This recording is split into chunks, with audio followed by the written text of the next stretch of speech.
खबर है जनपद मिर्जापुर के विंध्याचल धाम से, जहां पहुंचे भाजपा के राष्ट्रीय महासचिव अरुण सिंह ने विरोधियों पर जमकर निशाना साधा। गौशाला से बदबू आने की बात पर कहा कि सबको सद्बुद्धि दे भगवान। कहा कि जो लोग महाकुंभ की आलोचना करते हैं फिर जाकर डुबकी लगाते हैं। कहा कि जब प्रधानमंत्री नरेंद्र मोदी डुबकी लगाते हैं तब सनातनियों को उन पर गर्व होता है। भाजपा के राष्ट्रीय महासचिव अरुण सिंह ने कहा कि विपक्ष के तमाम लोग सनातन के कार्यक्रम में भाग लेने भी शर्माते हैं। उन्होंने कहा कि ट्रिपल तलाक और सीएए का मामला आया तो काफ़ी हल्ला मचाया गया।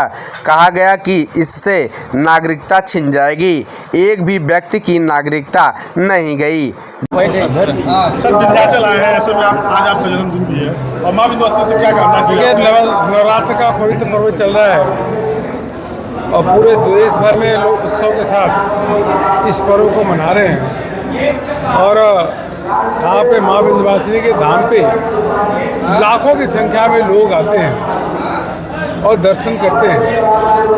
मैं माँ विंध्यवासिनी से प्रार्थना करता हूँ कि सभी के श्रद्धालुओं के जीवन में सुख शांति और कल्याण करे। और अभी नहीं किया था कि इस प्रकार का बिंदु कॉरिडोर होगा, श्रद्धालुओं के इस प्रकार का उनके पूजा अर्चना या अन्य सुविधाओं के लिए इस प्रकार का विकास होगा तो कल्पना से परे थी।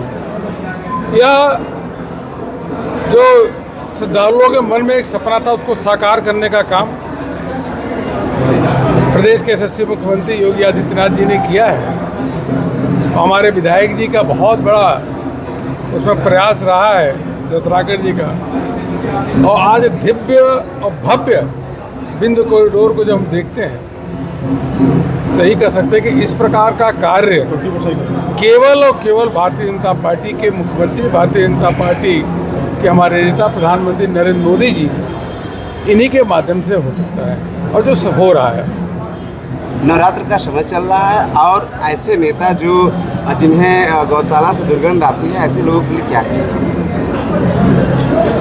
यही कहेंगे सबको सद्बुद्धि दे भगवान।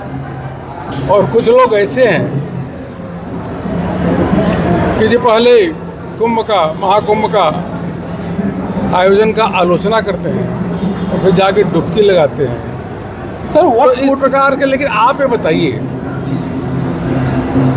जो आज की स्थिति है कि देश के प्रधानमंत्री गंगा मैया में डुबकी लगाते हैं, सर पे थाली लेकर के चलते हैं और त्रिकुंड लगाते हैं, तो करोड़ों जो हिंदू हैं उनको इस बात का गर्व की अनुभूति होती है कि हमारे प्रधानमंत्री जी इस प्रकार से सनातन होने पर उनको गर्व की अनुभूति हो रही है और ये संदेश भी देते हैं। उसी प्रकार से यहाँ के मुख्यमंत्री योगी आदित्यनाथ जी भाजपा लोग करके जब अनेकों कार्यक्रमों इस प्रकार से देखते हैं, क्या कल्पना कभी किया था कि दूसरे पार्टियों की सरकार, चाहे सपा हो बसपा, इस प्रकार का कोई काम कर सकती थी? नहीं, उनको तो शर्म आती है कि इस प्रकार के सनातन के कार्यक्रमों में, धार्मिक कार्यक्रमों में भाग लेने में और उसको दिखाने में। जी, भाजपा ने एक से बढ़कर एक काम किए हैं और वक्फ बोर्ड के लिए भी जो बिल पास किए उसके लिए क्या? देखिए, मैं इतना ही कहूँगा कि जब ट्रिपल तलाक का आया था और उसके बाद सीएए का आया था, अनेकों ऐसे कानून जो है जो मुस्लिम के गरीब मुस्लिम महिलाएं हैं उनके हित के लिए आया, 370 आया, उनके हित के लिए आया। लोगों ने कहा था कि इससे मुसलमानों की नागरिकता छीन जाएगी। आज तक एक भी नागरिकता नहीं छीन। ट्रिपल तलाक का उन्होंने आलोचना के विपक्ष के लोगों ने, लेकिन आज मुस्लिम महिलाएं खुश है। अब यह मान के चले कि वक्फ बोर्ड का जो बिल यह जो पारित हुआ है, कल रात को हम लोग संसद में थे, 4 बजे तक थे, कल यह पारित हुआ है। इससे करोड़ों जो मुसलमान हैं, गरीब मुसलमान महिला है, उनके जीवन में उत्थान होगा और उसके साथ साथ जो बहुत सारे डिस्प्यूट है वह भी रिजॉल्व होंगे। बहुत बहुत धन्यवाद सर।